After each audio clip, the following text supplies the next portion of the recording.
Tu peux refaire le 1, 2, 1, 2 1, 2, 1, 2, 1, 2. Pimpon, pimpon, pimpon, pimpon.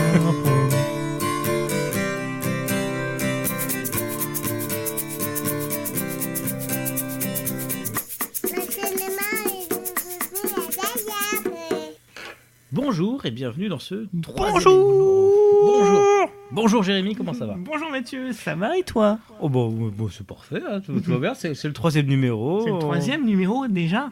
Ouais. Plus que 97 jusqu'au centième, puisque c'est comme ça qu'on compte maintenant. Mon Dieu, 3 sur 100. Est-ce qu'on va tenir? Est-ce que vous allez tenir? la question est là, parce que nous on a de la bière, donc tout va bien. Alors, Mais de quoi va-t-on parler aujourd'hui? Le programme est très simple. Alors, des news, des sorties de ciné, un gros dossier sur le film dont normalement le titre apparaît sur votre playlist. Et puis je crois que ce sera déjà pas mal. On va pas peut-être des précaux aussi. Oh oui, on a quelques petites surprises à la fin. Oui, restez jusqu'à la fin. Attendez, j'en bafoue ma bière. Voilà. Alors, donc ce n'est pas du tout très radiophonique, ce n'est pas du tout très professionnel, mais c'est pas grave, nous avons de la bière. Coucher les enfants. Voilà. Oui, parce qu'en plus le thème de ce soir est une fois de plus pas tellement pour les enfants.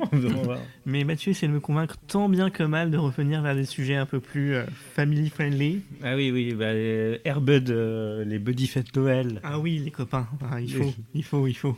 Voilà. Alors donc ce soir, et si on commençait, attendez, je te laisse reprendre tes fiches. Balance. Voilà, c'est ça. Et si on faisait un peu les news?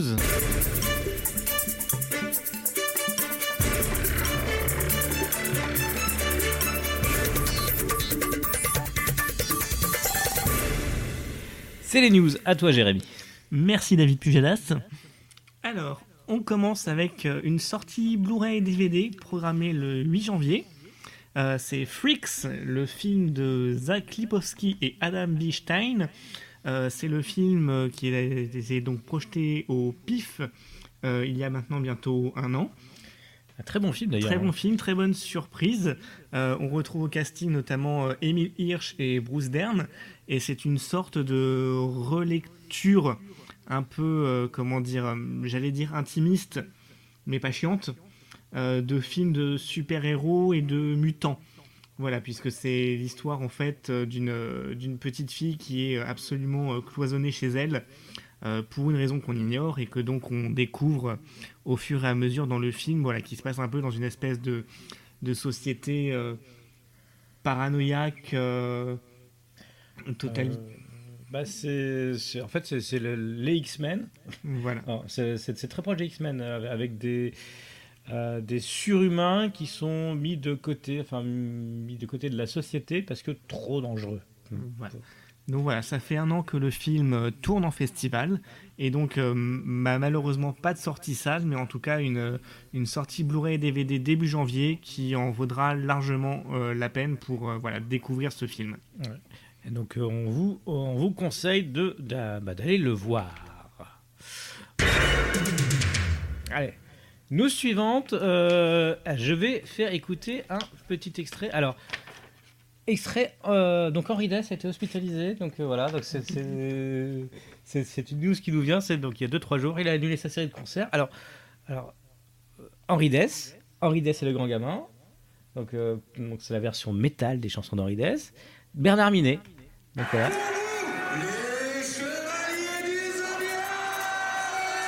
Voilà. C'est cadeau.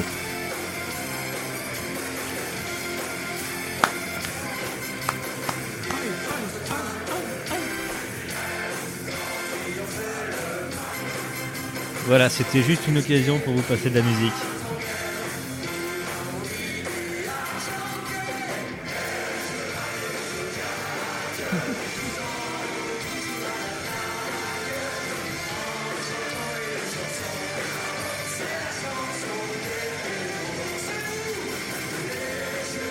Bon, je ne vais pas passer toute la chanson. Sachez que Bernard Minet est actuellement en concert.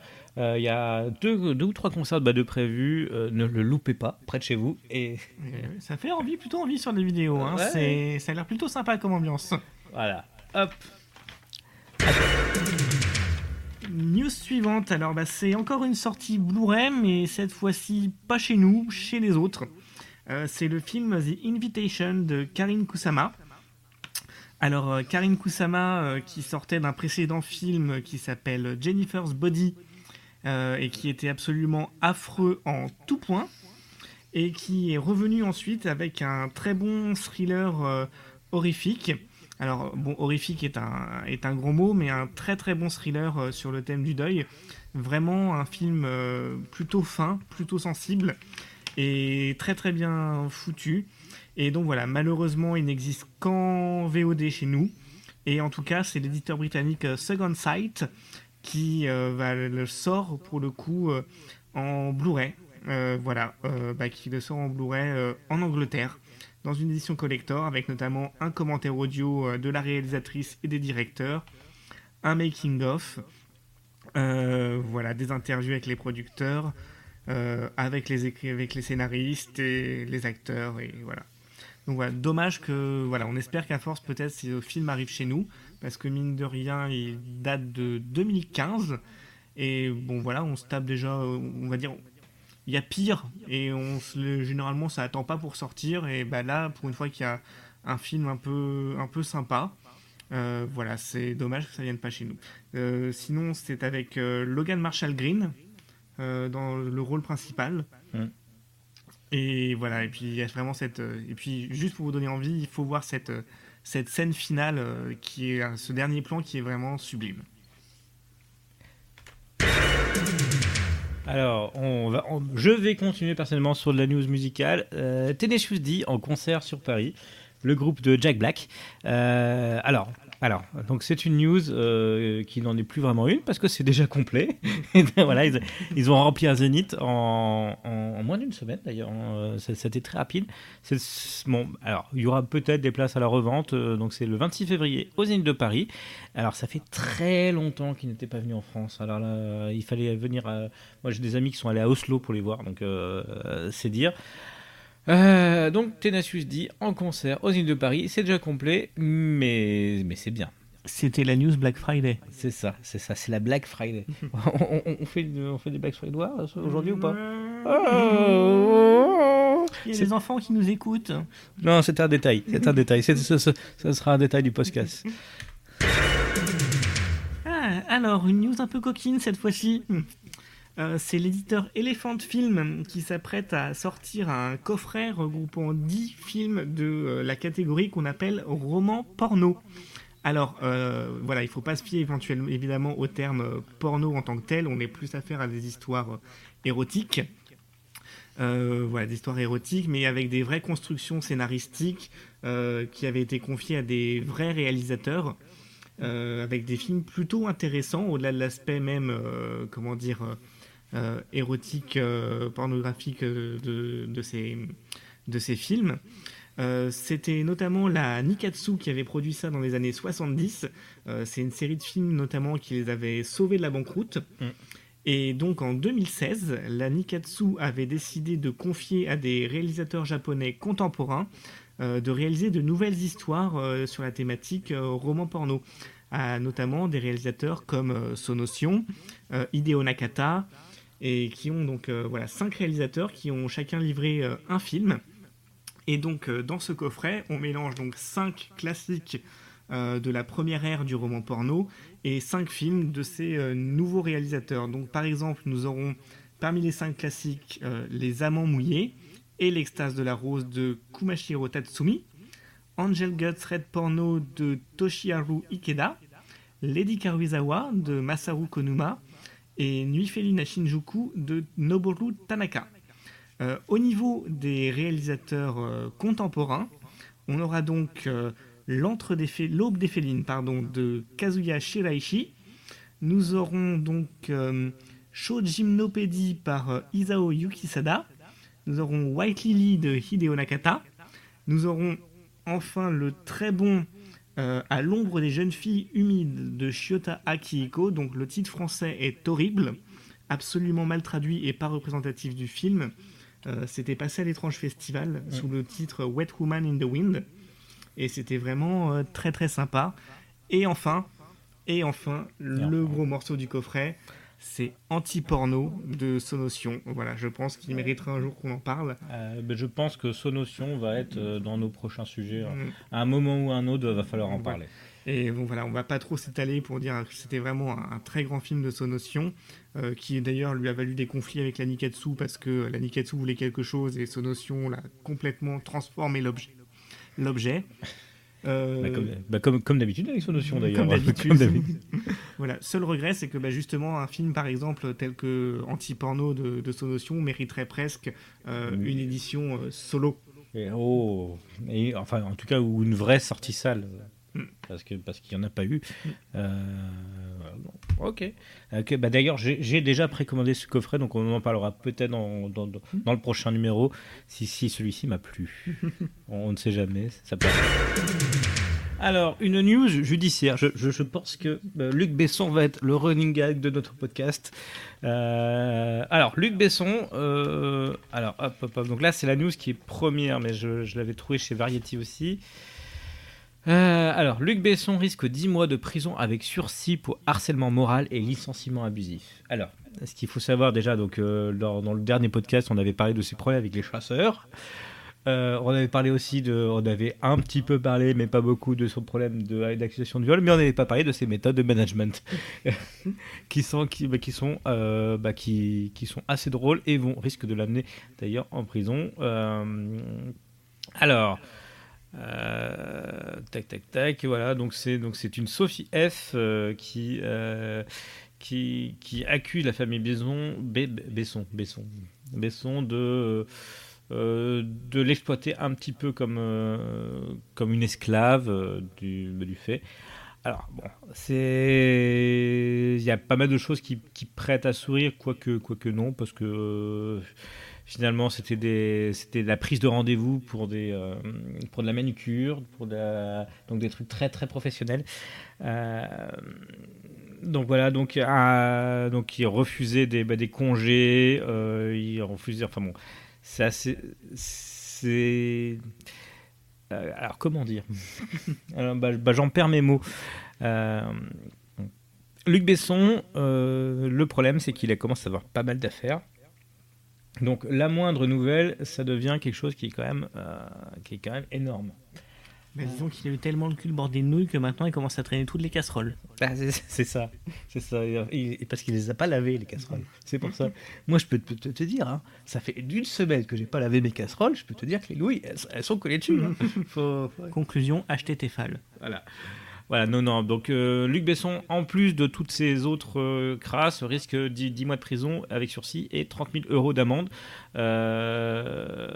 pour ce nouveau fait. Donc, on va devoir faire un calcul de tout ce qui doit à la justice. Je pense que ça peut être très drôle. Déjà que, alors c'était Hollywood sur Seine, sa maison ses bâtiments. Qu'il louait pour faire des tournages. Déjà qu'Hollywood sur Seine va très très mal, et je crois d'ailleurs qu'il les a revendus. Oui, il les a revendus. Il les a déjà revendus. Voilà. Il les a revendus après Valérian. Étonnamment. On ne peut pas lui en vouloir. Voilà, donc ça va très très mal pour le nabab du cinéma français, et il fallait le dire. Valérian, ça valait rien. À toi. Ah, Bob l'éponge est de retour. Et oui, la célèbre éponge va revenir dans une nouvelle aventure au cinéma. Voilà, après l'excellent, vraiment, c'était poilant de tous les côtés. Bob l'éponge, un héros sort de l'eau. Donc voici maintenant Bob l'éponge, éponge en eau trouble. Il sera cette fois-ci intégralement réalisé en 3D. Comme la partie du précédent où ils sortent vraiment de l'eau. Donc voilà, là le film sera entièrement comme ça. Et disons que Bob et Patrick partent à la recherche de Gary qui s'est fait escargot napper. Ah. Donc voilà. Alors, mais surtout, qui est le caméo du jour ? Le caméo du jour, c'est l'acteur le plus badass du moment, à la fois l'acteur qui enchaîne les rôles badass et qui en même temps a la réputation du mec le plus gentil de tout Hollywood. Ah, Mickey Rourke. Non, Luc Besson. Oh. Et non, Roman Polanski. Et non, en fait, c'est Keanu Reeves qui se paye une apparition dans le trailer américain du film. Il apparaît dans un virevoltant. Alors, c'est pas un ballot de paille, mais ça y ressemble avec des branches. Et qui s'appelle Sage. Voilà. Oh. Après David Hasselhoff dans le premier film. Antonio Banderas dans le deuxième. Antonio Banderas dans le deuxième, qui avait plutôt un rôle conséquent. Oui, le méchant, quoi, en fait. Mais non, mais moi, j'ai une théorie. Je pense sincèrement que ce sont les enfants d'Antonio Banderas qui l'ont menacé pour qu'il joue dans ce film absolument. Il n'avait pas déjà menacé pour Spy Kids. Donc voilà, Bob l'éponge. Bob l'éponge, éponge en eau trouble, ça va sortir chez nous le 20 mai 2020.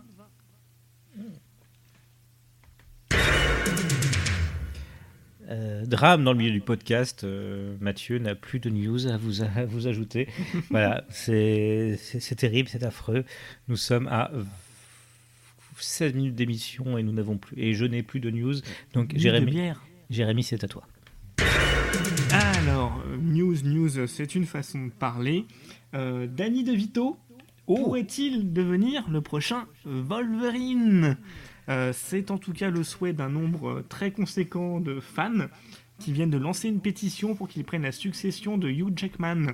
Actuellement, la pétition a recueilli 52 000 signatures. Et voilà, Danny DeVito, 1m47, pourrait donc prendre la succession de Hugh Jackman, 1m80.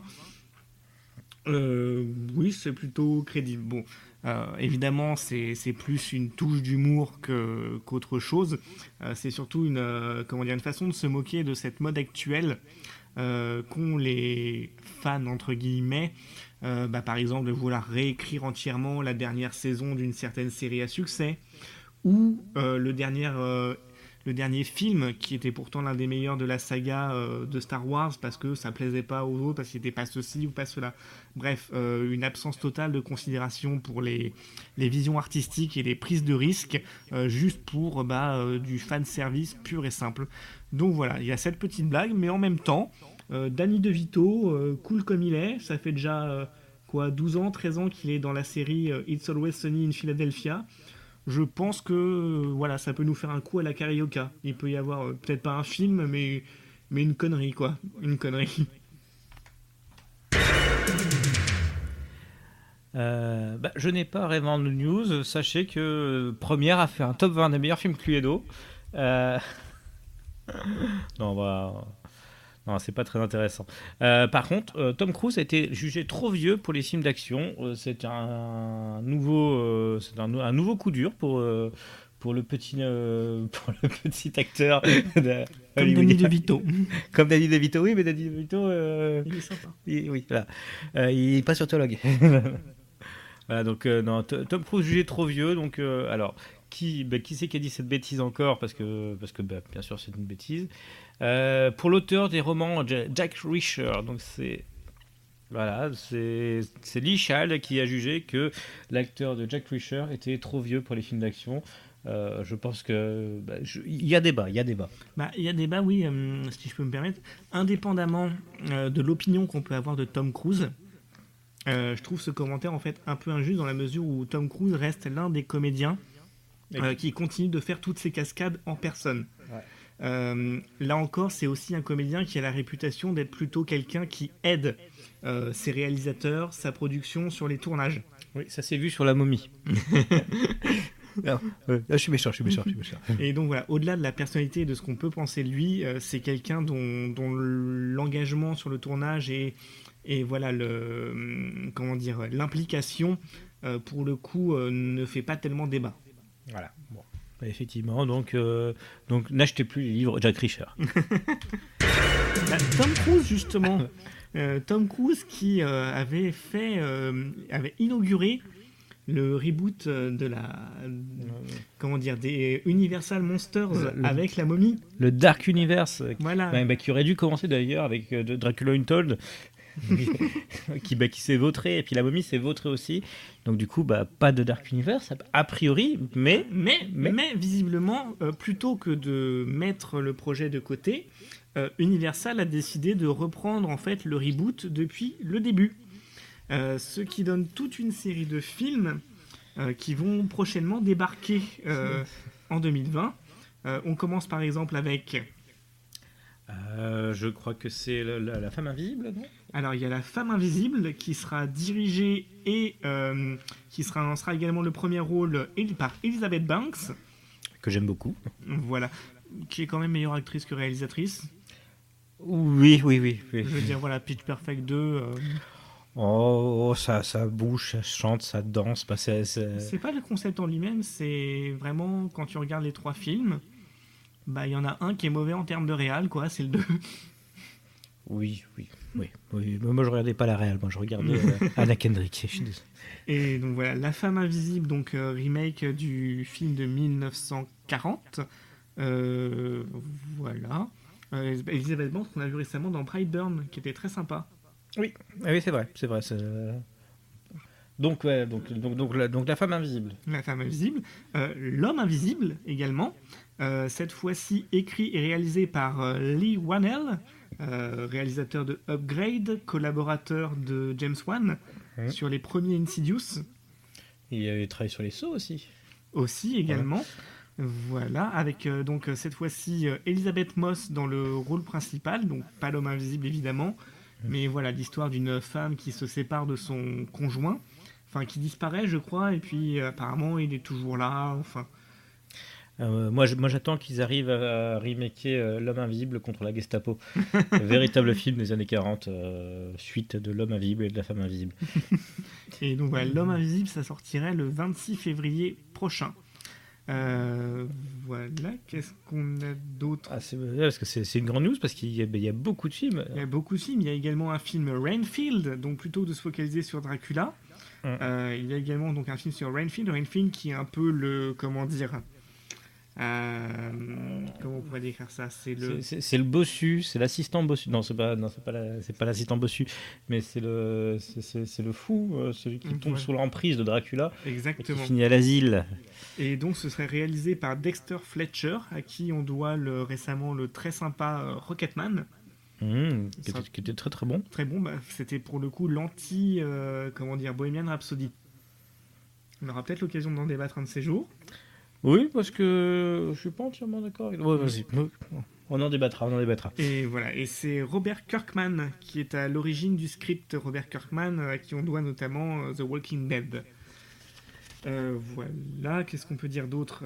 Il y aura également un film de Paul Feig sur Dark Army. Et également qui commence son développement... une nouvelle version de Frankenstein produite par James Wan. Donc voilà, qui serait actuellement en train de rencontrer des réalisateurs pour mettre sur pied le projet. Voilà, pas mal de beaux projets en perspective. Hop. Alors je pense que je vais te piquer la news suivante parce que c'est un projet qui me tient presque à cœur, puisqu'on va parler de X. Tiens, prends mon anti-sèche. Vas-y. Alors effectivement, lancement du livre Rayon X. Demain à Metaluna. Ouais, mais demain, est-ce que ce podcast sera mis en ligne demain ? Non, je ne crois pas. Mais en tout cas, le livre sera officiellement disponible. Voilà. Donc sachez que demain, le lendemain du jour où on enregistre, à Metaluna, il y aura une dédicace en présence de Marine Jess à Metaluna Store, donc sur Paris, rue Dante, très bon magasin. N'hésitez pas à y aller faire un tour. Il y a pas mal de DVD et de Blu-ray qui sont sympathiques comme tout. Voilà. Alors, mais c'est quoi Rayon X en fait ? C'est quoi Rayon X ? Alors Rayon X, c'est une émission avec les Bogdanov. Non, ça c'est Temps X. Donc voilà.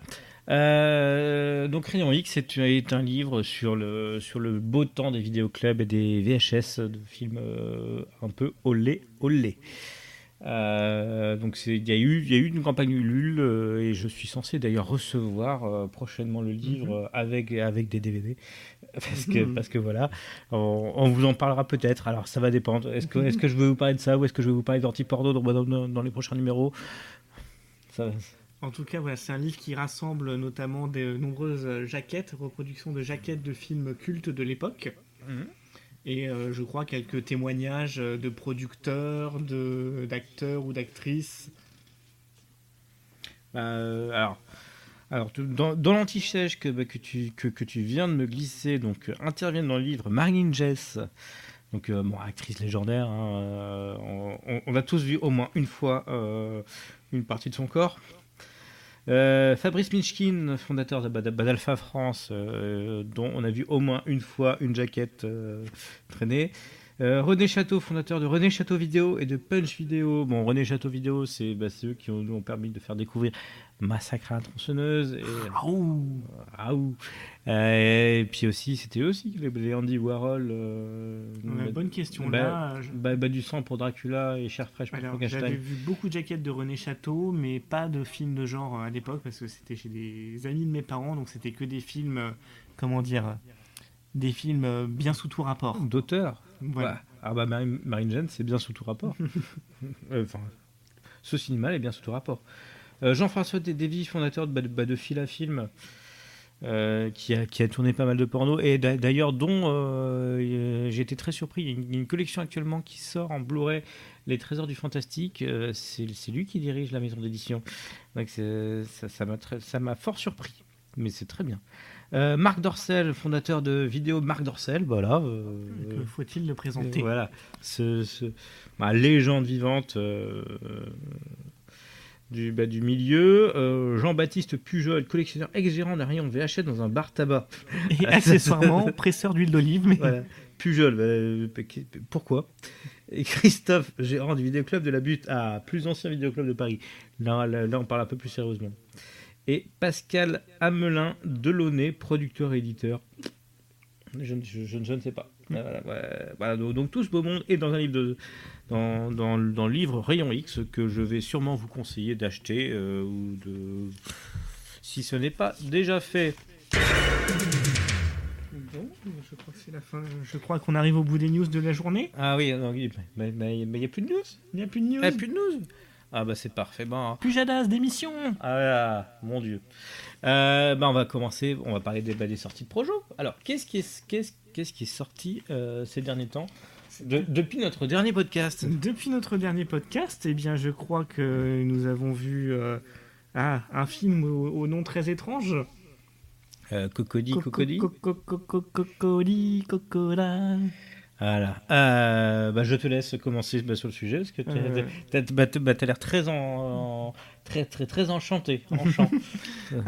Cocody Kokoda, donc c'est un film suédois si je ne me trompe pas. Oui, exactement. De Johannes Nyholm. Il tourne un peu en ce moment parce qu'il y a une ancienne vidéo de lui qui a refait surface où il a filmé sa fille de 1 an comme si c'était une personne bourrée. Oui. Oui, c'était très très drôle. Oui. Qui était c'était sous le fait d'un gaz. Hein. C'est pas forcément mieux d'un point de vue éthique. Et voilà, donc c'est un film qui a été projeté à l'étrange festival, mais qu'on n'avait pas pu voir, donc on a rattrapé notre manquement. Donc voilà, c'est un film, qui mélange un peu le deuil et la boucle temporelle, mais pas d'une manière, on va dire, dont ça ressemble pas trop à ce qu'on a déjà vu. Alors, comment décrire le film ? Sans trop en dire. Alors, on va faire simple, allez le voir. S'y passe encore, malheureusement. Alors, sachez qu'il y a une édition de DVD Blu-ray qui va sortir chez ESC Éditions, très très bonne maison d'édition qu'on vous conseille à tous, qui m'a l'air pas trop mal. Attends. En tout cas, voilà, pour faire un peu un pitch, c'est l'histoire d'un couple, qui a subi entre guillemets une perte tragique. Donc voilà, la mort d'un enfant pour ne pas rien, enfin c'est pas un spoil pour le coup, et qui décide de partir camper pour se changer les idées. Mais dans une forêt suédoise avec des fantômes. Voilà. C'est complètement con. Exactement. Voilà, et qui se retrouve donc très vite persécuté par des espèces de personnages un peu ambigus, et qui se rendent compte très vite qu'ils ne peuvent pas s'échapper de ce cauchemar. Alors sachez donc ça sort chez ESC Distribution le 18 février 2020. Voilà. Voilà. Donc si vous voulez le voir, c'est parfait. Voilà, en tout cas, ça vaut surtout par son atmosphère, vraiment, comment dire, c'est assez lugubre. C'est, voilà, sans tomber dans le morbide, c'est quand même très lugubre, on en ressort pas très à l'aise quand même. Ouais, mais c'est une belle découverte qu'on vous conseille à tous de voir. Donc, alors, je suis en train d'indiquer que c'est ESC Distribution. Oui, ils distribuent, mais ceux qui produisent le DVD, c'est Blackout. Donc, très très bonne maison aussi. Vas-y. Ensuite, qu'a-t-on vu? Qu'as-tu vu? Alors, bah, si, alors j'ai vu The Irishman. Ah, Est-ce qu'on en parle ou pas? 3h30. tu peux en parler. Moi, je l'ai pas encore vu pour ma Ah part. oui, mais ouais. Alors après, tu peux peut-être faire, voilà, Ah bon, un ressenti, un ressenti très très. sans spoiler, sans. Ah, sans spoiler, je vais faire très court. Alors, très très bon, de très grands acteurs, des dialogues, des dialogues un peu bizarres parfois. Mais disons que ça met dans une bonne ambiance, voilà. Mais bon, après c'est Scorsese. Un Scorsese. Avez-vous déjà vu un mauvais Scorsese? On a vu des Scorsese moyens. Voilà, mais pas de mauvais Scorsese. Donc là, on va dire qu'on est pas forcément dans le chef-d'œuvre, mais dans le haut du panier des Scorsese. Ce qui est déjà haut. Hein. Alors, on en parle beaucoup un peu comme, entre guillemets, le film Somme de Scorsese. On disait un peu la même chose du dernier Tarantino. Est-ce que on est sur le même genre de plantage ou est-ce que vraiment... Non, on n'est pas sur un plantage. Voilà. Un film Somme, oui. Alors, on retrouve tout ce qui fait la patte de Scorsese. Certains dégradés de couleurs où il n'y a pas de dégradés de couleurs, certains thèmes qu'il adore sur les gangsters, etc. On retrouve, c'est d'un Scorsese. Voilà. Vous regardez 2 plans, vous savez dans quoi vous tombez. Il n'y a pas de problème. Après un film Somme, non. Là, je ne suis pas entièrement d'accord avec ce qui s'est dit sur le sujet. Sachez que, enfin, en tout cas, le comparer à Tarantino, c'est méchant. c'est trop méchant. Même si j'ai bien aimé le Tarantino est un cinéaste qui se regarde filmer, alors que Scorsese a dans l'idée de tenter de faire son chef-d'œuvre. Et puis à chaque fois il tente, donc il passe pas loin, mais il tente. Voilà. Scorsese a quand même un meilleur niveau que Tarantino. je suis en train de me faire des ennemis là. Voilà. Non, Scorsese a quand même un meilleur niveau que Tarantino, on peut pas le nier. Et puis, enfin, pour moi, le vrai sujet, c'est l'arrivée de ce film sur Netflix. Et pas en salle, parce que ça aurait mérité vraiment une sortie salle.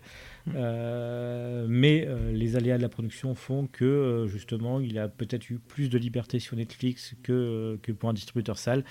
C'est malheureusement de plus en plus le cas.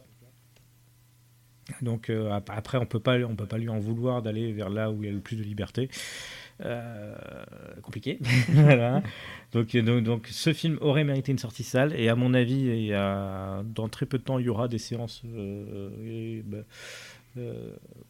des séances qui vont le diffuser. Des séances uniques, des séances spéciales. Ouais, ça s'est déjà fait à Londres, au Prince Charles Cinema. Oui, mais ça m'étonne pas. J'étais pas au courant pour les séances à Londres. Mais voilà, en fait, pour moi, la vraie question, c'est où va le cinéma, et apparemment, le cinéma va sur votre télé. Il va à Londres, du coup, oui. Comme en 40. Ah oui, mais après, est-ce qu'on peut en vouloir aux distributeurs de vouloir diffuser des films qui soient rentables? Parce que malheureusement, Martin Scorsese, ça a beau être une légende vivante, est-ce que diffuser un film de Martin Scorsese est rentable? Je ne suis pas sûr. Je ne suis pas sûr. Voilà. Donc c'est sur cette incertitude qu'on va terminer le sujet de The Irishman. Film suivant, encore un film compliqué à voir. In Fabric de Peter Strickland. Oui. Alors après, juste pour rebondir, Boing. boing, boing, boing. Effectivement, normalement, les films, les conditions de visionnage d'un film sont meilleures en salle. Voilà. Sauf que parfois, ce n'est pas toujours possible. Donc In Fabric fait appartient à ces films aussi. Et puis là, ça sort en salle. Mais ça sort dans un si petit nombre de salles que... Voilà, et dans des séances très disparates. Voilà, avec un jour par-ci, un jour par-là. Voilà. Donc là aussi, il faut pouvoir être libre et pouvoir le choper. Exactement. Parce qu'après, Peter Strickland, là, pour le coup, on peut comprendre que effectivement, ça atterrisse pas forcément à l'UGC. C'est pas forcément très accessible. Son précédent film, il me semble qu'il a atterri à l'UGC, The Duke of Burgundy. Très beau film. Très très beau film. Mais bon. Mais c'est peut-être pour ça qu'ils n'ont pas voulu le reprendre, justement. Oui, c'est possible. Alors, Peter Strickland, ça appartient à ces réalisateurs dont le média cinéma est très intéressant. Il utilise énormément les sons. Il y a un travail sonore qui est de dingue à chaque fois. Là, avec In Fabric, il y a un travail sonore, à la fois un travail sonore, à la fois travail sur le rouge et sur les couleurs, qui est vraiment un travail de dingue. Mais effectivement, ça ne parle pas forcément au grand public, et c'est pas ce genre de film qui va amener des foules dans les salles. On parle vraiment à un public confidentiel. Malheureusement trop confidentiel, mais parce que aussi le grand public n'a pas forcément les codes pour déchiffrer ce genre de film, ce qui est dommage. Et pourtant, In Fabric, c'est peut-être justement son film le plus ouvert, malgré le sujet peu entre guillemets farfelu. Alors le sujet, grosso modo, alors on va devoir simplifier à mort. C'est l'histoire en fait d'une robe. Voilà, c'est une femme qui est pas forcément bien dans sa peau et qui un jour trouve une robe, achète une robe et qui va la métamorphoser complètement. Puis on se rend compte en fait que c'est cette robe qui influence chaque personne qui la porte. Voilà, donc c'est une robe, on va dire une robe maléfique entre guillemets, parce que c'est pas aussi simple que ça non plus. Non, c'est pas ça. Non, c'est pas vraiment ça, non. D'accord, oui, c'est vrai, oui. Voilà. Et en tout cas, voilà, c'est un film, contrairement à Berberian Sound Studio, son premier film, qui était pour le coup vraiment pour un public très ciblé. Là aussi, Berberian Sound Studio, le montage son, était dingue. Ouais. The Duke of Burgundy était très joli, mais là encore assez confidentiel. Pour moi, c'était The Duke of Burgundy qui aurait pu appeler le grand public avec cette histoire d'amour saphique sur fond de sadomasochisme. Voilà. Donc utiliser grand public et sadomasochisme dans une même phrase. Voilà, mais c'était le plus. Pour moi, j'ai peut-être tort. Hein. Arrête-moi quand tu dis des conneries. Arrête-moi, s'il te plaît. Je vais donc faire le podcast tout seul. Et donc là, voilà, Peter Strickland continue son travail assez élégant dans sa réalisation et assez soigné, effectivement, sur son travail du son, des codes. Mais là, pour le coup, il ajoute beaucoup plus d'humour. Oui. Ouais. Et c'est en ça que j'allais dire que c'était peut-être son plus accessible, parce que c'était le... Ouais, mais après, c'est pas de l'humour simple non plus. Non, mais après, voilà. Puis le film se paye aussi certaines audaces, comme celle d'abandonner, entre guillemets, son histoire première au milieu pour partir sur une toute autre direction en cours de route. Il y a même quasiment 3 histoires qui se suivent. Oui. Prenant, donc peu à peu, on découvre l'origine de la robe et de son tissage. Mais ouais. Je comprends où tu veux en venir en disant que c'est peut-être le plus simple à entrer. Bon, en tout cas, In Fabric, on vous le conseille. Il n'y a pas de souci pour nous. Voilà. Bon, un petit dernier pour la route. Allez, La belle époque. Non. Vas-y. La belle époque de Nicolas Bedos. Je préfère son père. Je suis pas forcément fan du fils, mais en tout cas, plutôt agréablement surpris. Bon, il y a toujours quelques quelques problèmes dans le sens où, voilà, donc La Belle Époque, pour mettre brièvement en contexte, c'est l'histoire de Daniel Auteuil, donc, qui est complètement désabusé par la vie et qui, parce qu'on lui en fait un cadeau d'un ami de son fils qui a beaucoup d'affection pour lui, lui propose de revivre l'époque et le moment de son choix. Voilà, c'est une société en fait qui reconstitue des décors de n'importe quelle époque à n'importe quel moment et vous propose, voilà, moyennant finance évidemment, de revivre voilà, l'époque de votre choix, enfin de revivre ou tout simplement de vivre. On peut très bien décider de revivre une partie de son enfance, tout comme on peut décider de participer, je dis n'importe quoi, aux accords de Yalta à l'issue de la Seconde Guerre mondiale, quoi. Donc voilà, il crée des reconstitutions, et voilà. Et donc Daniel Auteuil décide de revivre le jour en fait où il a rencontré l'amour de sa vie et se prend un peu au jeu. D'accord. Et alors voilà, on voit quand même, entre guillemets, la patte Bedos dans l'écriture. Il y a certaines séquences de dialogue qui sont vraiment très bien écrites.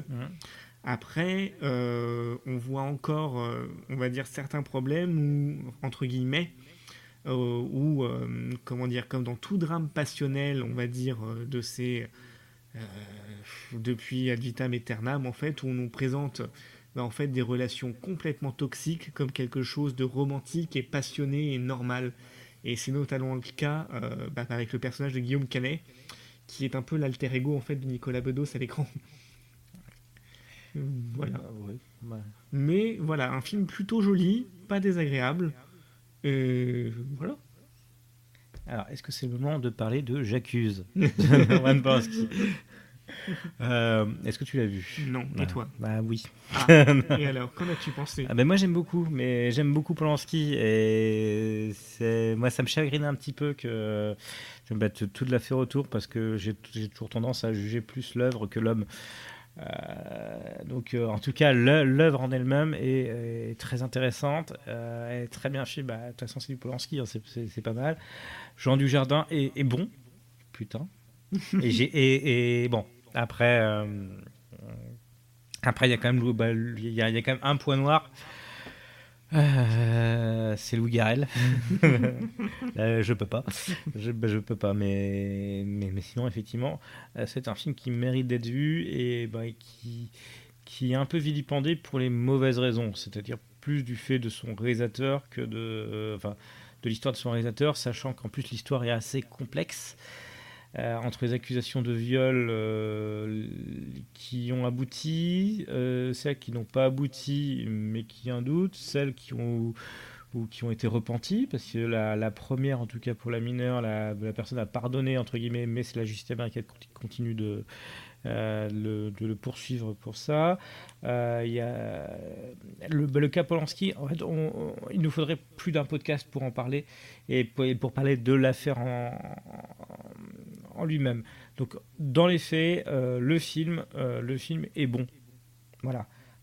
C'est du bon Polanski. Ça faisait un moment qu'on n'a pas eu d'ailleurs, parce que le Jeune fille à la fourrure, c'était pas terrible. Moi, La Vénus à la fourrure, j'avais beaucoup aimé en fait. Ah merde. J'avais eu très peur au début, où je me suis dit oh putain, c'est un téléfilm de France 3. Et puis à un moment, je sais pas, ça démarre, et là j'étais waouh.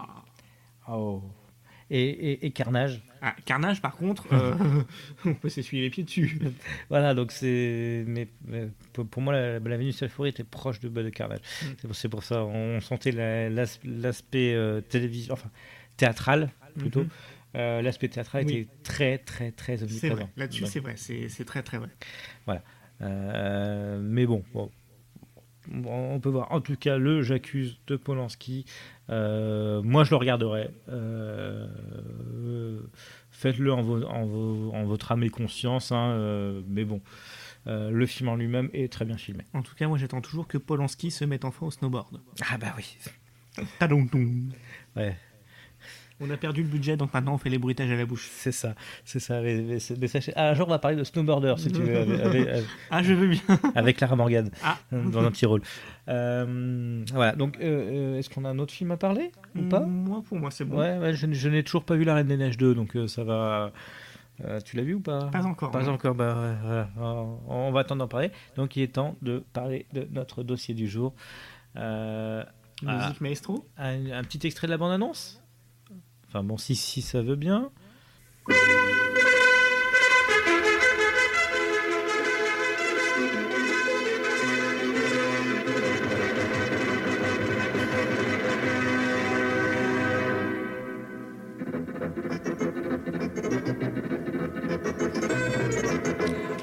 Bon, vous l'avez sûrement reconnu.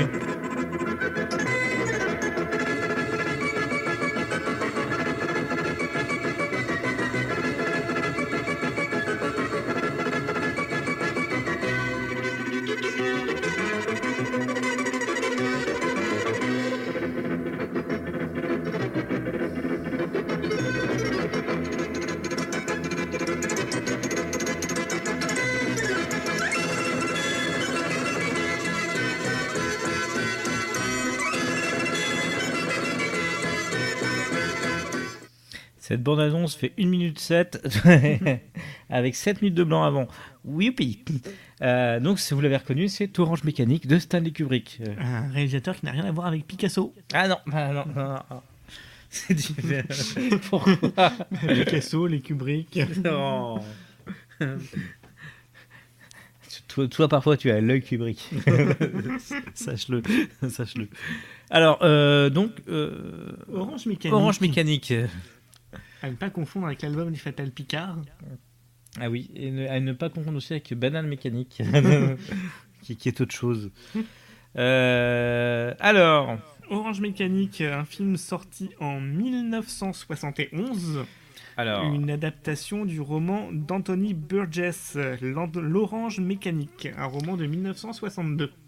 Alors, sachez qu'en plus que la première du film a eu lieu le 19 décembre 1971 à Toronto et à New York. Alors, le livre a été paru en 1962. Alors, d'où vient l'histoire d'Orange Mécanique? Alors, l'histoire d'Orange Mécanique, donc, comme on vient de le dire, c'est l'adaptation du livre d'Anthony Burgess. Pour aller un peu plus loin, Anthony Burgess a écrit ce livre malheureusement suite au viol de sa compagne. Alors oui, donc nous sommes en quelle année? Nous sommes donc en 1944 et donc une femme prénommée Lynn, elle est agressée et violée par 4 GI déserteurs. Et le mari de Lynn n'est autre que Anthony Burgess, qui va se servir de cet événement pour écrire une sorte de roman expiatoire, un roman assez violent, un roman un peu futuriste, qui traite justement de la violence et de personnes addictes à la violence, et qui va s'appeler L'Orange Mécanique. Voilà, donc ça c'est la base. Alors ce qu'il faut savoir, c'est qu'Anthony Burgess a travaillé énormément donc il a fait des séjours en Malaisie et au sultanat de Brunei. C'est un séjour qui dure à peu près 6 ans. Et donc là-bas, un cancer du cerveau lui a été diagnostiqué. Nous sommes en 1960 et il décide de se retirer à l'âge de 43 ans dans un petit cottage pour écrire. Parce qu'il s'est rendu compte que en fait, il n'avait toujours pas écrit son magnum opus. Voilà, qu'il n'avait rien fait de sa vie. Aussi clairement. Donc en 1960, il écrit dans ce cottage à peu près 5 livres. 5 livres. 5 livres, dont Orange Mécanique. Donc 5 livres, dont un qui deviendra Orange Mécanique, parce qu'il le retravaillera un peu plus tard. Voilà. Orange, donc son livre qui s'appelle Orange Mécanique, en inspiration d'une vieille expression anglaise. He's as queer as a clockwork orange. Autrement dit, il est bizarre comme une orange mécanique. Et voilà, ça servait à désigner quelqu'un de très étrange, qui était quasiment fou. Voilà. Et ce qu'il faut savoir aussi, c'est que nous sommes dans l'Angleterre des années 60. À cette époque, les mods et les rockers s'affrontent et défraient la chronique. Et c'est ces mods et ces rockers qui ont inspiré le phénomène des gangs que l'on voit apparaître dans le bouquin.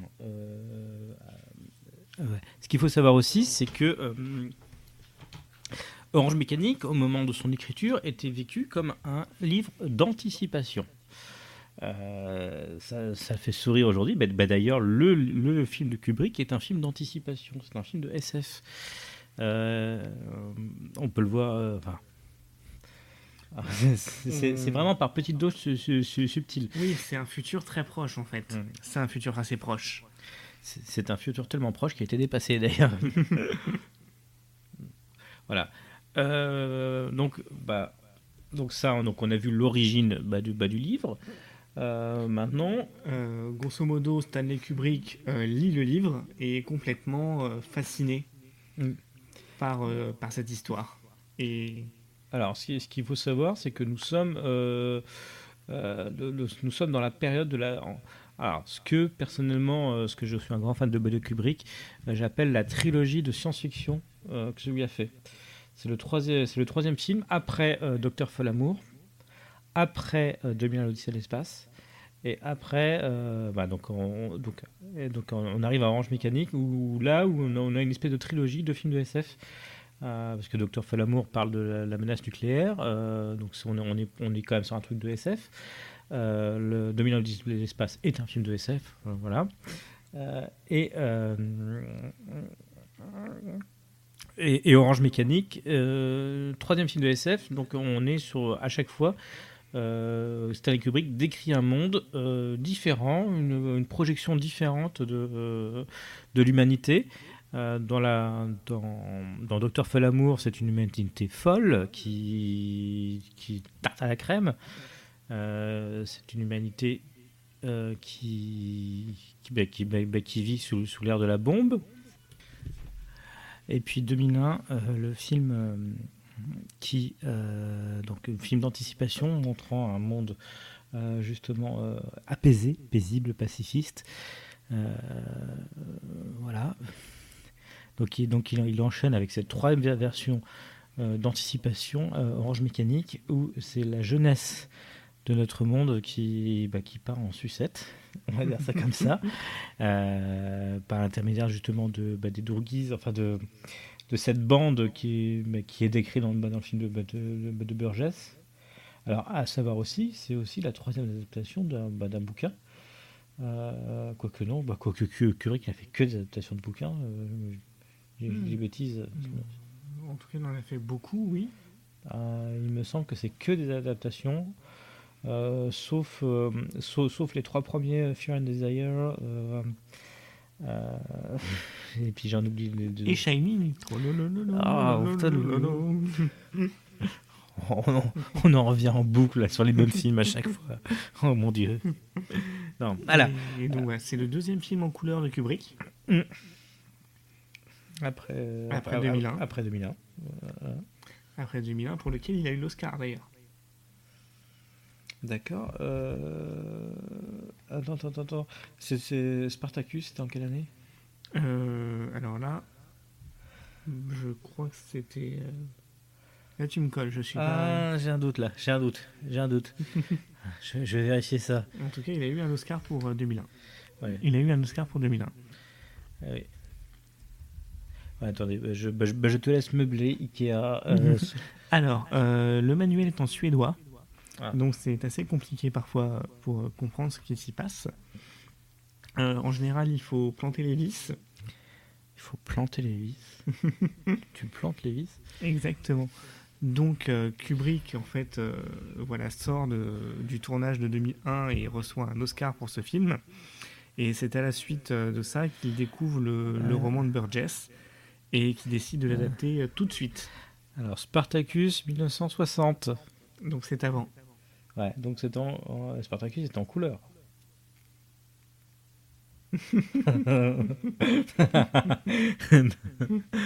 Donc Orange Mécanique est le troisième film. Ok. Blanc. Désolé. on reparle de Tobruk un autre jour. Et donc il adapte aussitôt le roman et ce serait, si je ne me trompe pas, la première adaptation qu'il fait tout seul. Je ne sais pas. Honnêtement, Honnêtement, ma fiche n'est pas indiquée là-dessus. Voilà, donc c'est une adaptation du roman. Alors, il va squeezer, enfin, il va avoir quelques petites modifications.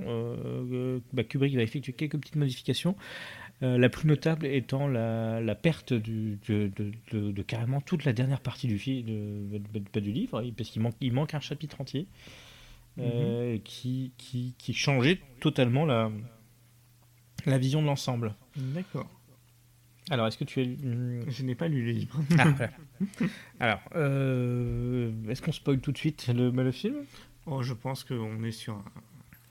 Ouais. De toute manière, comment dire, même si vous n'aviez pas vu le film, vous avez en fait forcément vu les extraits clés du film dans d'autres films. Oui. Ou dans d'autres références. Voilà, donc à la fin, voilà, on va raconter l'histoire. C'est l'histoire d'Alex, Alex Delarge, membre imminent et chef de gang qu'il appelle les Droguises, qui parle. Qui ne jure que par la violence, en fait. L'ultra-violence, lui-même jurant par l'ultra-violence, et Beethoven. Voilà, c'est un peu leur adrénaline, quoi. C'est de tabasser, de violer. Voilà, effectivement, de violer. Voilà.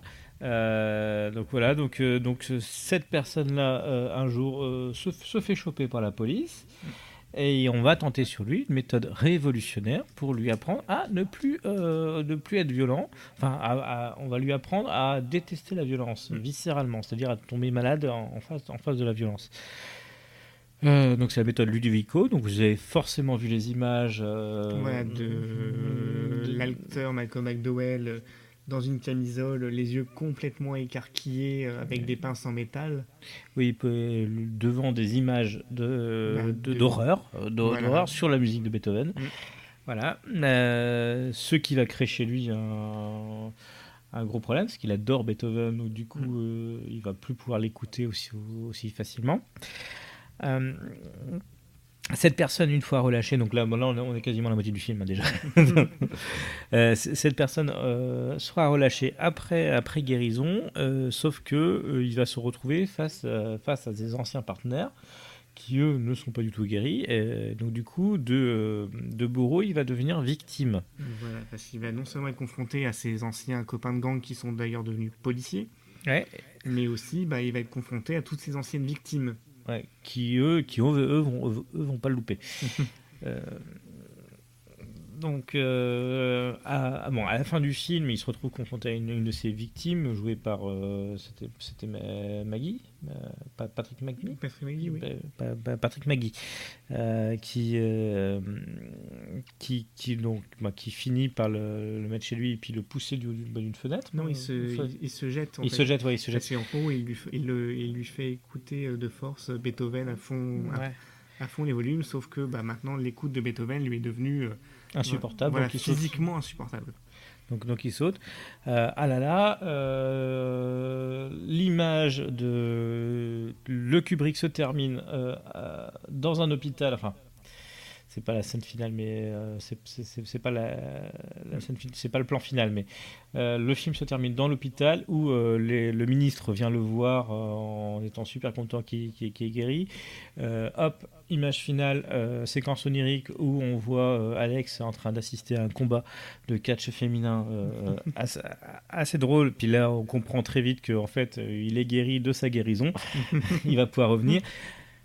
Dans le livre, il y avait encore un chapitre final où justement où il se mettait à devenir bon, où il devenait bon. Voilà, donc là où dans Tony Burgess il y avait quand même une fin entre guillemets sympa, dans le film de Kubrick, non, la fin sympa n'y est pas. Parce que le film de Kubrick, au final, comment dire, c'est un peu une double dénonciation. Au final, puisqu'au départ, c'est vraiment, entre guillemets... la violence des jeunes. La violence des jeunes, voilà, les bandes, etc. Et ensuite, c'est la violence, entre guillemets, institutionnelle, étatique. Qui force... qui ne comprend pas la société. Enfin, c'est une violence où la société ne comprend pas la nation, sa population. Euh, parce que finalement, le Alex, il était effectivement violent, mais c'était peut-être pas lui la cause, c'est peut-être aussi la société. Donc, donc le film. Bon. Après, le film est quand même assez violent, on va dire Alors, ça.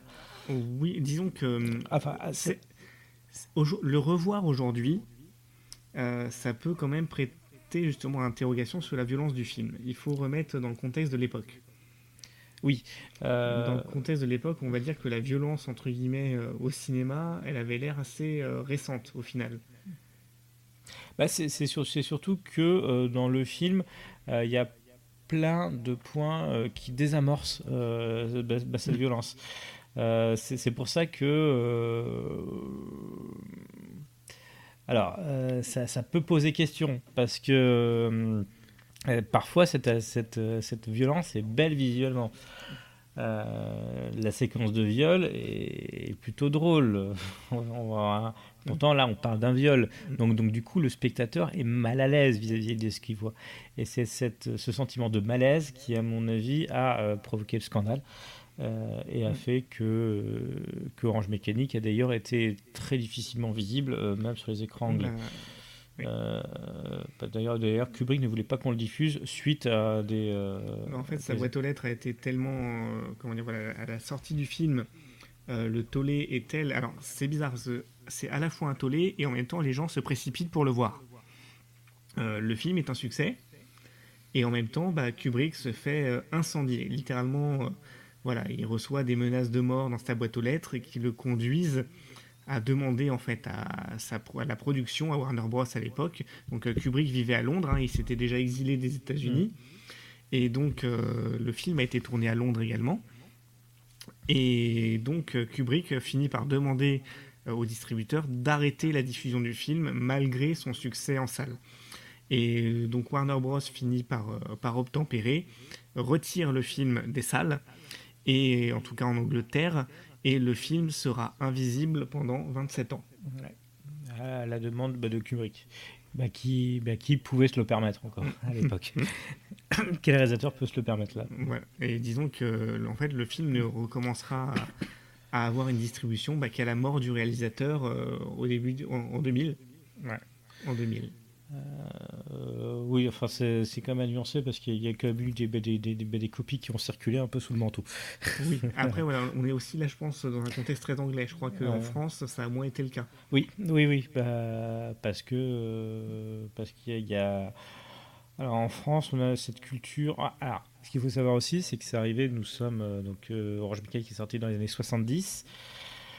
Très vite, dans les années 80 est apparue la VHS. Voilà.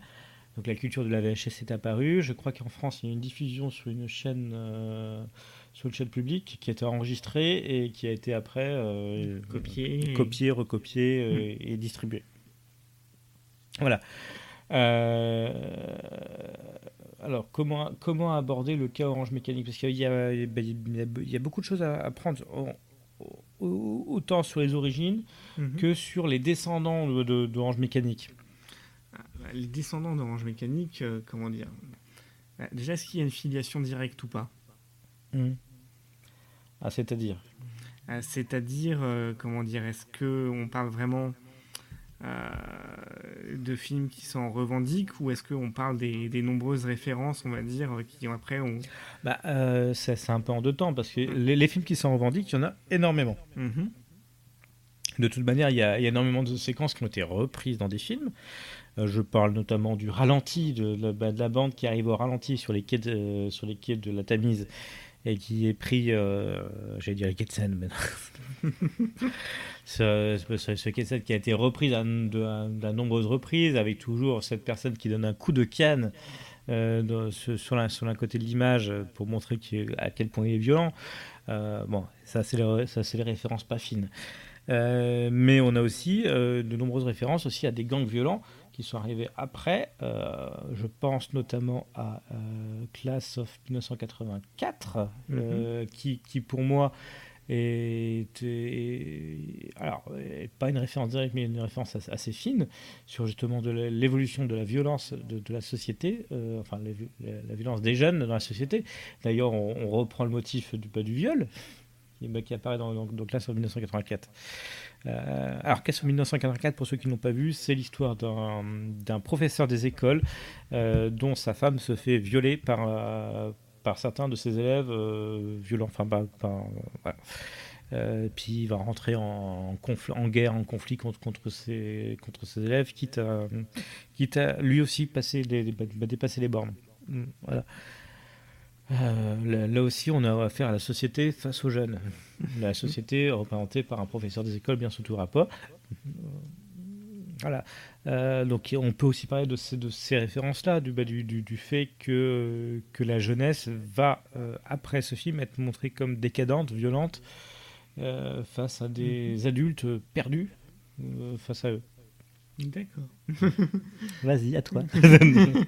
Une interprétation aussi de la jeunesse qui est pour le coup due aussi à son acteur. Ah, Malcolm McDowell. Malcolm McDowell, donc, qui a été repéré par Kubrick dans If, le film de Lindsay Anderson. Voilà, où Malcolm McDowell interprète le rôle de Mick Travis. C'est une trilogie, donc il y a If, Britannia Hospital et j'ai plus le nom du premier, je crois. Je ne sais plus là. Et donc suite à la vision de If, donc Kubrick engage Malcolm McDowell pour interpréter le rôle donc titre d'Alex Delarge. Un rôle qui va un peu lui coller à la peau. Ah, Caligula. Voilà, Malcolm McDowell qui raconte un tournage assez éprouvant avec Kubrick étant très méticuleux. Alors, assez éprouvant. Il y a une anecdote à propos de parties de ping-pong, si je me souviens bien, où il passait ses temps de pause donc à jouer au tennis de table. Et Kubrick lui aurait truandé un jour ou deux en disant que non, c'était des jours où il jouait. Voilà, bon, c'est une anecdote un peu... Avant les huîtres de Keshish, il y avait donc le ping-pong de Malcolm McDowell. Ah, je suis à la recherche pour savoir à quel moment... Enfin, là, je suis sur la filmographie de Malcolm McDowell où il y a clairement à boire et à manger. Alors, il a fait énormément... Attends, alors, ce monsieur a été dans la série Le Bus Magique. Donc voilà, If de Lindsay Anderson en 1968. Attends. Le meilleur des mondes possibles, voilà, c'était bien ça, je l'avais en tête. Et donc ensuite Britannia Hospital, la trilogie de Lindsay Anderson. Malcolm McDowell qui a aussi joué dans Les Visiteurs en Amérique. Ah oui, c'est important. Avec Christian Clavier et Jean Reno. Alors, on préfère toujours citer ça à Caligula et C'était demain. Histoire de... Tout à fait, mais qu'on a vu également dans le remake de La Féline de Paul Schrader. Qu'est-ce qu'on peut citer d'autre? Blanche-Neige et le Château hanté. Il était dans un épisode des Contes de la Crypte. Et la suite, entre guillemets, de Class of 1994. Class of 1999. Oui, Class of 1999. Oui, je le dis en français pour ce. Il était dans la série télé Aladdin, il était de Cyborg 3. Enfin bon, un grand acteur qui a fait beaucoup de films. Mais qui a quand même une carrière plutôt fournie. Ah bah oui. Espion et demi avec de Betty Thomas. Sérieusement. Voilà. Ouais, non, on va peut-être pas tout citer non plus, mais bon, voilà. Il a été un petit peu partout et dans énormément de séries et dans énormément de choses. Mais ça reste un peu son rôle, entre guillemets, emblématique. Celui pour lequel, avec lequel il a acquis une grande reconnaissance. Voilà, il y a ce regard notamment très caractéristique de Alex, vous l'avez certainement tous vu, avec un seul fossile d'un côté. Oui. Bah, Ou enfin bon, pour moi c'est Caligula, je suis désolé. Voilà. Voilà, non, mais Malcolm McDowell qui était considéré comme fou en plus à l'époque. Il était considéré comme fou, comme littéralement fou. Donc du coup, tout le monde disait qu'il était ingérable, ce qui est totalement faux, parce que c'est l'une des personnes. C'est l'image publique et l'image. Enfin, et la réalité est là aussi très différente, parce que c'est un amour d'acteur selon les différents dires et selon les personnes qui ont bossé avec lui. C'est un amour. Il a été encensé par Rob Zombie parce qu'il a aussi joué le docteur Samuel Loomis Oui. dans les versions d'Halloween. Tout le monde dit que c'est pas si compliqué de travailler avec McDowell. Voilà. Et à ne pas confondre avec Andy McDowell. Hein. Ah oui. Pourquoi Je sais pas, voilà. Fallait la placer un moment. Oui. Alors. Et donc oui, donc un film qui aura quand même donc l'interprétation de Malcolm McDowell et les scènes d'Orange Mécanique qui auront ensuite infusé un peu la culture populaire. De nombreux films, autres films font référence à des passages très précis. On a très souvent revu la scène entre guillemets de le traitement Ludovico d'Alex repris jusque dans les Simpsons. Repris parfois ad nauseam, parce que disons que l'image est forcément marquante, mais après t'as des extraits en tête là Après, j'ai pas d'extrait en tête, à part peut-être celui dans le film de Tenacious D. Mon Dieu, ce podcast est bien ficelé. Voilà, où effectivement, dans Tenacious D, le personnage de Jack Black dort dans la rue lors de son arrivée à Los Angeles et se fait agresser par 4 personnes qui sont habillées exactement comme dans Orange Mécanique et qui parlent en anglais. Voilà, on peut citer également, par exemple, une scène en fast motion dans Goodbye Lenin, voire même Trainspotting, où à un moment, le Volcano Nightclub, en fait, il y a la même écriture que dans le bar, que dans le Korova Milk Bar d'Orange Mécanique. Voilà, même la scène dans Disjoncté. Ah oui. Le film de Ben Stiller avec Jim Carrey, où quand le personnage de Matthew Broderick sort de prison, il se retrouve confronté à la même situation que dans le film. Pour resituer, quand le personnage de Malcolm McDowell dans Orange Mécanique a terminé son traitement et sort de prison, il retourne donc chez ses parents pour découvrir que ses parents ont loué sa chambre à un individu et qu'au final il considère cet individu, cet étranger, peut-être plus comme leur fils que Malcolm McDowell, à cause de tout ce qu'il leur a fait subir avant. Et donc là, Matthew Broderick, victime des méfaits de Jim Carrey, sort de chez lui, retourne chez ses parents pour découvrir que ses parents hébergent Jim Carrey et sont super fans de lui, l'adorent, et que c'est le nouveau chouchou de la famille, quoi. Mais tout le monde aime Jim Carrey. Dans Disjoncté, ça m'étonnerait. Oui, mais et puis dans les Ventura surtout, tout le monde adore sa relation avec les. merci Netflix de l'avoir regardé. Et voilà, il y a la puce de Cartman dans le film South Park. Voilà, rapport à l'empêchement de dire des gros mots qui deviennent une arme au final. Exactement. Également Fight Club, où certains plans qui font référence à l'attaque de la maison de l'écrivain, la fameuse fameuse entre guillemets scène du viol. La fameuse. Ouais. Minority Report. Minority Report aussi, oui. Sur les yeux. Exactement, oui, l'appareil qui empêche de fermer les yeux. En fait, il y a énormément de choses à dire sur l'héritage d'Orange Mécanique. Exactement, même dans Astérix et Obélix au service de Sa Majesté, il y a une référence à Orange Mécanique. Le film avec Guillaume Gallienne. Ah merde. Voilà, il y a une scène où il y a un appareil qui, cette fois-ci, est complètement en bois et les empêche de fermer les yeux. Ouais. Bah, oui, c'est Et- ad nauseam. voilà, mais c'est pas tout, parce qu'il y a des références dans le cinéma, il y a des références dans la musique. Oui, ah. Voilà, je veux dire, on a déjà vu souvent le batteur de Led Zeppelin habillé comme Alex. On a vu, par exemple, Suffragette City de David Bowie, qui s'adresse à un drougui. Bah oui. On a évidemment...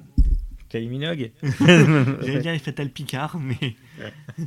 les Fatal Picard avec leur album Pamplemousse Mécanique. Ah oui, oui. Et oui. Ah oui, oui. Alors,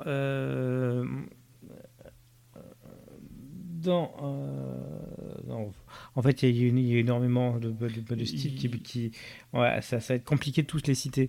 Mais sachez que je pense que dans la dernière citation, on va vous parler quand même de A Clockwork Orgy, non? Oui, si, attends, il y a une dernière référence à caler quand même. Ah, vas-y. Alors, le morceau Ma petite lépression de l'album Verdure et Libido de Billy the Kick et les gamins en folie.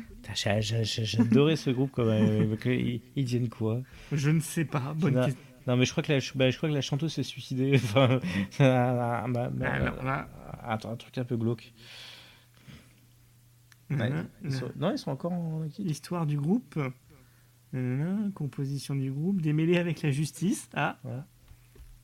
non, il n'y a pas eu l'air d'avoir de drame, non. Ok, bah, je confonds avec Niagara alors. C'est pareil. C'est le même niveau. Non, alors, non, donc ce qu'il faut savoir, c'est que comme tout bon film, il y a forcément la parodie porno. Ah.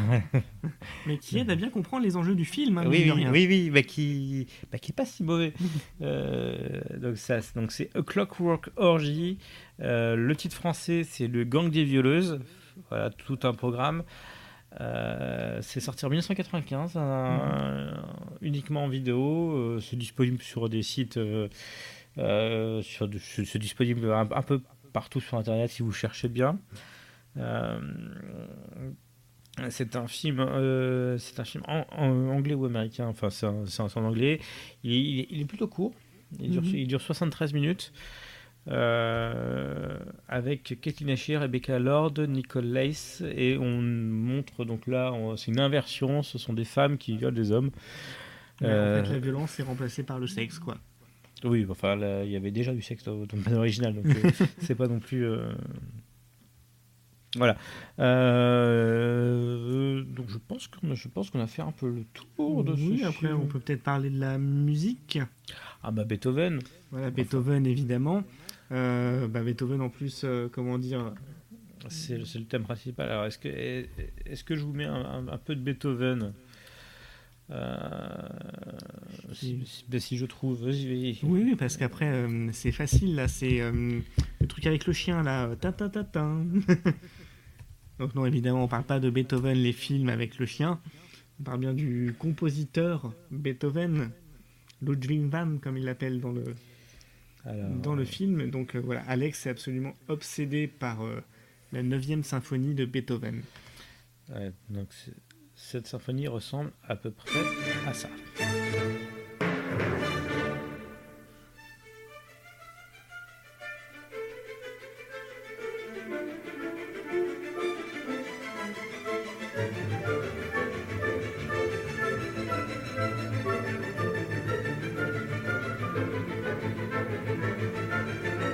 Alors, je ne sais pas si on va la mettre en entier, par contre. Si, 93 mouvements.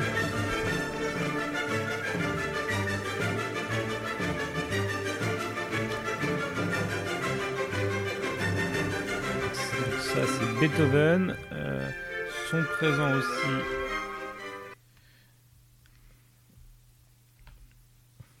Beaucoup.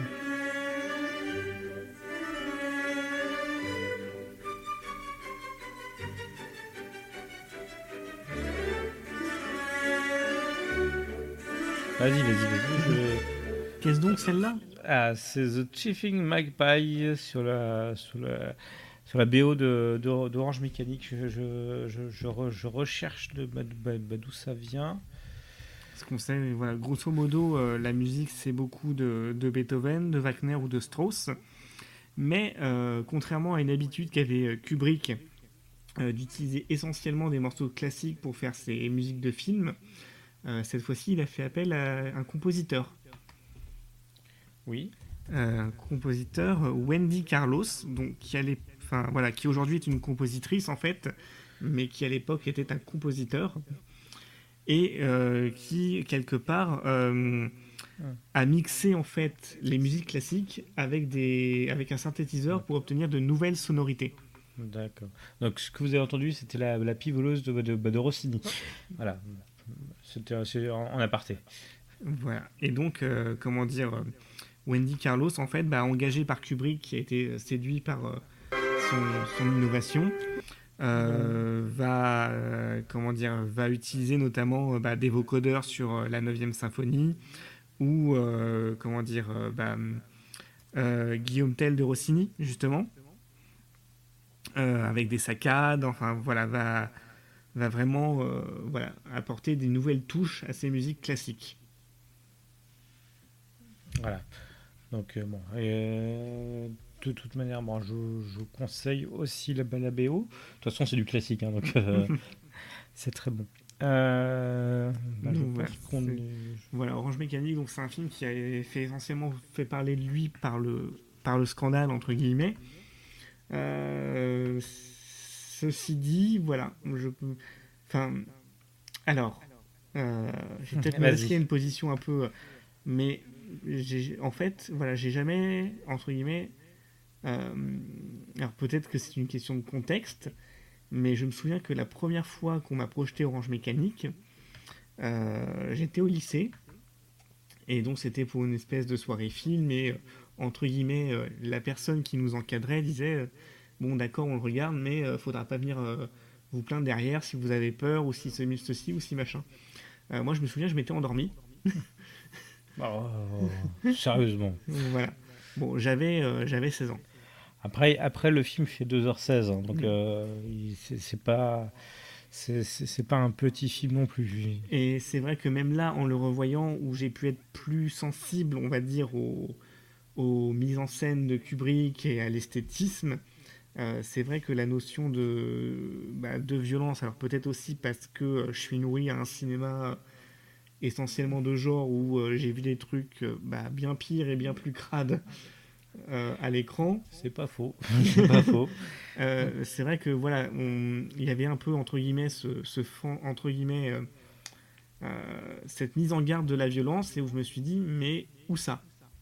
Attention, je ne dis pas par exemple que ce qui se passe dans le film n'est pas affreux, mais dans le sens où on dit de là à imaginer des scandales ou des gens choqués, je me disais mais en fait on a déjà vu carrément pire sur un écran.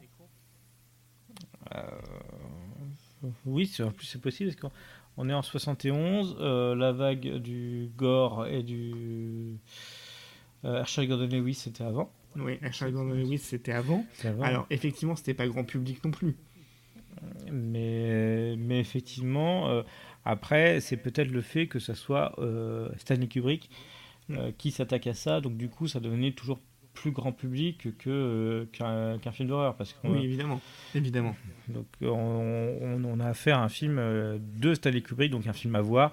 C'est comme si alors je donne une connerie, mais si par exemple Alain Resnais a fait du fantastique, a fait du très bon fantastique, voilà. C'est comme si Étienne Châtillet se mettait à faire un film gore. Pourquoi pas ça serait drôle peut-être si Étienne Châtillet se mettait un film gore, donc du coup les gens regarderaient, ce serait pas forcément le public habitué au film gore qui regarderait. Là à mon avis, s'il a fait scandale, c'est parce que c'est pas forcément le public habitué aux films violents qui l'ont regardé. C'est un film d'auteur sur des sujets violents. Ah bah oui, mais bon, sinon si on n'a plus le droit de faire des films violents sur des sujets violents, on n'a plus rien le droit de dire, ma bonne dame.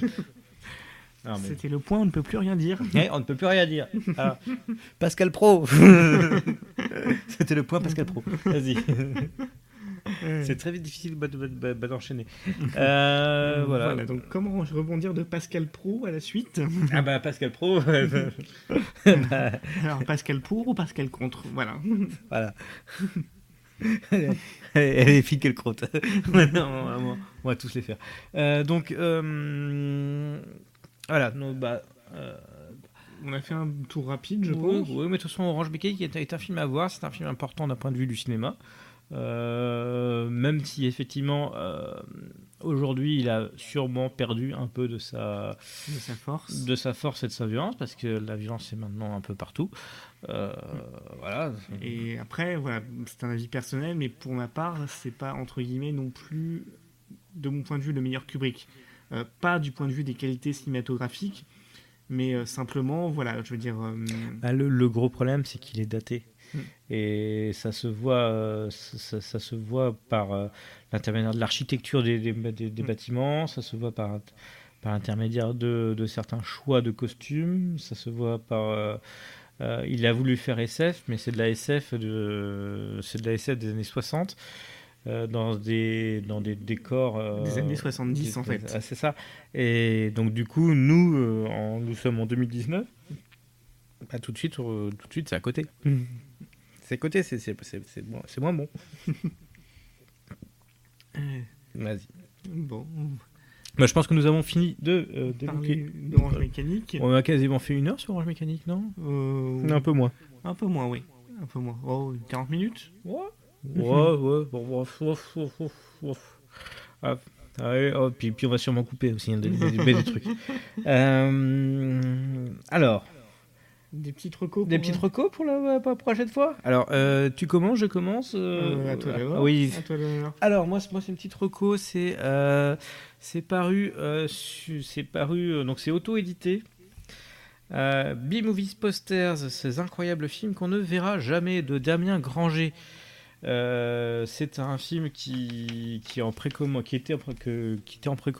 est disponible de Vis-à-vis par l'intermédiaire de son auteur sur Facebook, sur PayPal et sur d'autres plateformes. Donc c'est un beau petit bouquin de près de... je suis en train de chercher le nombre de pages parce que j'arrive pas à l'ouvrir. De 256 pages, si on compte. Voilà. Donc il y a énormément d'informations, énormément de belles images, énormément d'affiches sur des films qui n'ont jamais existé, qui étaient prévus et qui ont sûrement été déjà prévendus par des petits malins dans les différents marchés du film du monde, voilà, qui étaient prévendus et qui ne se sont jamais faits. J'ai une version de Starship Troopers, ça, que je tombe, la page 172. Magnifique. Super Ninja, page 171, c'est beau. Voilà, donc on y apprend énormément de choses, c'est très bien écrit. Damien Granger connaît son sujet et donc ça mérite un petit coup de pouce. Donc si jamais les films, ce genre de film vous intéresse, n'hésitez pas à aller sur la page Facebook de B-Movies Poster.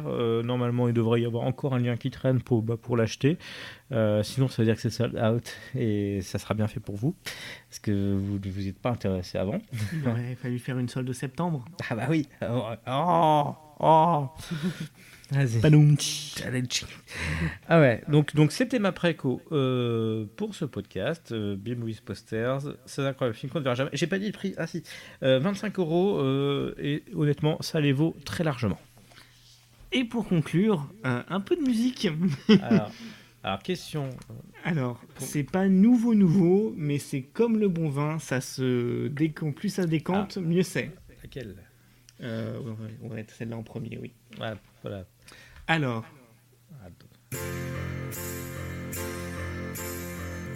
T'envoies trop de messages, tu mets trop de maquillage.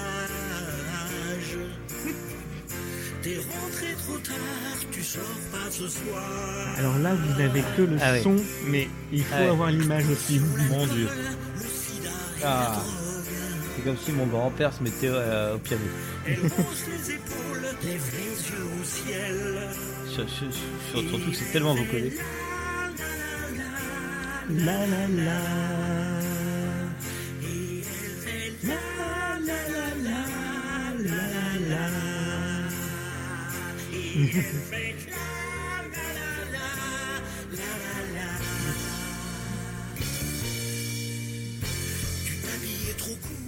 Voilà, donc, pour conclure cette émission en beauté, on souhaitait vous parler de Gilles d'Or. Alors, Gilles d'Or, c'est qui, ou plutôt c'est quoi? C'est un chanteur donc né le 3 juin 1963 et qui a gagné une sorte de notoriété sur Internet depuis le milieu des années 2000. Oui, on va dire ça comme ça. Voilà, et qui également a découvert l'utilisation de Movie Maker et de Photoshop. Et donc, comment dire, il a sorti... C'est assez moche. Alors, ce qu'il faut savoir, c'est que pendant que tu parles, là j'ai le clip qui tourne encore sous les yeux, c'est dur.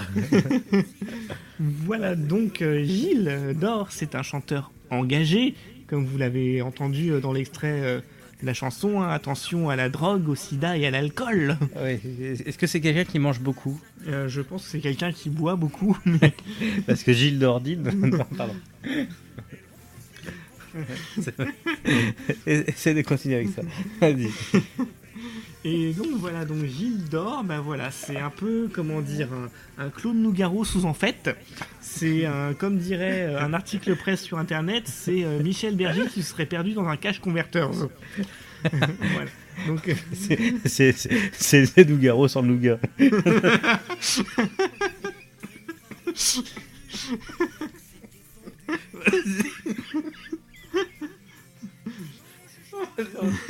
Donc voilà, Gilles d'Or.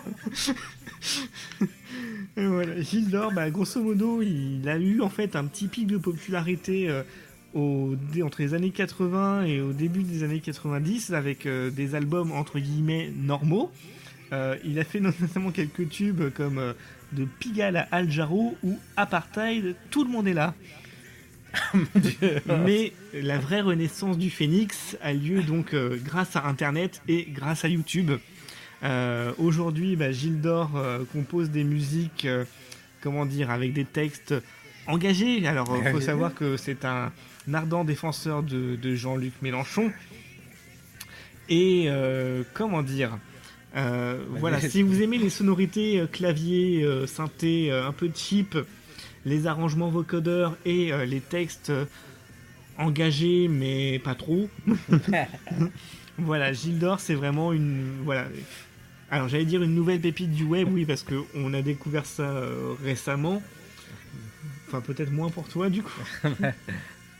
Non, c'est pas très récent. Enfin bon, c'est quand même des clips de toute beauté. C'est des clips vraiment de toute beauté. Et donc voilà, des tubes comme Un jour viendra, couleur vodka orange, ou blanc sans le N, ça fait black, ou comment ne pas parler des filles d'Angers, donc une chanson dans laquelle il s'amuse à caser tous les mots possibles qui existent avec Angers. Oui. Voilà, donc les filles d'Angers, attention, danger. Il faut louanger. Enfin... Eh oui, on a du lourd. J'ai même pas l'intention de reprendre là-dessus. Donc voilà, et sachez que au mois de mai dernier, Gilles d'Or a sorti un nouvel album qui s'appelle Addict à la liberté, parce que c'est un libre penseur, notre petit Gilou. 33 chansons et près de 2 heures de musique pour votre plus grand plaisir, et notamment un autre tube qui dénonce le plastique.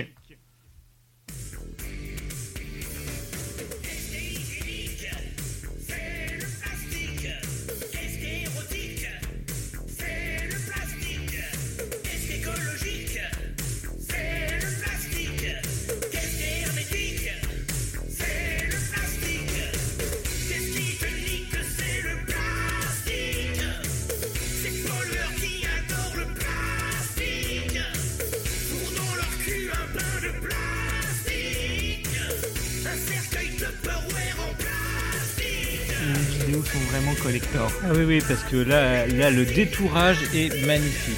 Oui, et alors voilà, il faut savoir qu'il use et abuse des fonds verts, il met des smileys, il met des filtres sur son visage. Gilles d'Or, comment vous le décrire, c'est un peu, c'est un mélange entre Karl Marx et Stanley Kubrick, qui aurait un peu abusé du citron, mais qui en même temps, il a une tête qui a beaucoup de sympathie. Oui, on dirait le Père Noël. Bah, C'est ça. enfin, un Père Noël, le Père Noël est pervers. Qui aurait perdu ses pouvoirs, quoi.